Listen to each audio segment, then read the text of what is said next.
സംസ്ഥാനത്ത് മലയോര മേഖലയിൽ കനത്ത മഴ. ഇടുക്കിയിലും കോട്ടയത്തും ഉരുൾപൊട്ടലുണ്ടായി 3 പേർ മരിച്ചു. കുടയത്തൂർ അടൂർ മലയിലുണ്ടായ ഉരുൾപൊട്ടലിൽ ഒരാൾ മരിച്ചു. കുടയത്തൂർ 7-ാം വാർഡിൽ മഷിക്കല്ലിൽ സുമതിയാണ് മരിച്ചത്. ഒരു വീട് പൂർണ്ണമായും മണ്ണിനടിയിലായി. 2 പേരെ രക്ഷപ്പെടുത്തി. കൊക്കയാർ ചപ്പാത്ത് വെള്ളത്തിൽ മുങ്ങി. വാഗമൺ കോലാഹലമേട്ടിൽ ലീലാമണിയുടെ വീടിന് മുകളിലേക്ക് മണ്ണിടിഞ്ഞു വീണ് കുടുങ്ങിക്കിടന്നയാളുടെ മൃതദേഹം കണ്ടെത്തി. ലീലാമണിയുടെ ബന്ധു വൈക്കം സ്വദേശി പ്രഭാകരൻ നായരാണ് മരിച്ചത്. പൂഞ്ഞാർ പയ്യാനിത്തോട്ടത്തിൽ ഉരുൾപൊട്ടലിൽ വീടിടിഞ്ഞു വീണ സംഭവത്തിൽ ഒരാളുടെ മൃതദേഹം കണ്ടെത്തി.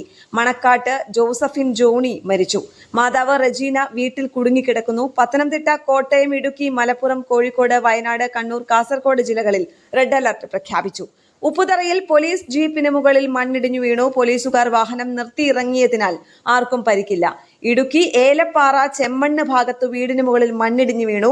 ഒരാൾ കുടുങ്ങിക്കിടക്കുന്നു. വാഗമൺ കോലാഹലമേട്ടിൽ വീടിന് മുകളിലേക്ക് മണ്ണിടിഞ്ഞു വീണ ഒരാൾ കുടുങ്ങിക്കിടക്കുകയാണ്. ഈരാറ്റുപേട്ട വാഗമണ്ണിൽ റോഡിലേക്ക് മണ്ണിടിഞ്ഞ് ഗതാഗത തടസ്സവും ഉണ്ടായി. KK റോഡിൽ വെള്ളം കയറി. കോട്ടയത്തിന്റെ കിഴക്കൻ മേഖലയിലും ശക്തമായ മഴ. മുൻനിലവിൽ ഉരുൾപൊട്ടി. KSRTC പാല ഡിപ്പോയിലെ ഡ്രൈവർ രാജേഷിന്റെ വീട് പൂർണ്ണമായും ഒലിച്ചുപോയി. മീനച്ചിൽ, കാഞ്ഞിരപ്പള്ളി താലൂക്കുകളിലെ വിവിധയിടങ്ങളിലും നേരിയ ഉരുൾപൊട്ടലുകൾ ഉണ്ടായി. 6 കേന്ദ്രങ്ങളിൽ ദുരിതാശ്വാസ ക്യാമ്പുകൾ തുറന്നു.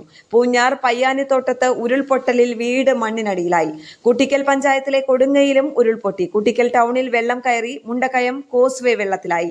ഈരാറ്റുപേട്ട ടൗണും വെള്ളത്തിലായി. നടക്കൽ, മുരിക്കോരി ഭാഗങ്ങളിലും വെള്ളം കയറിയിട്ടുണ്ട്.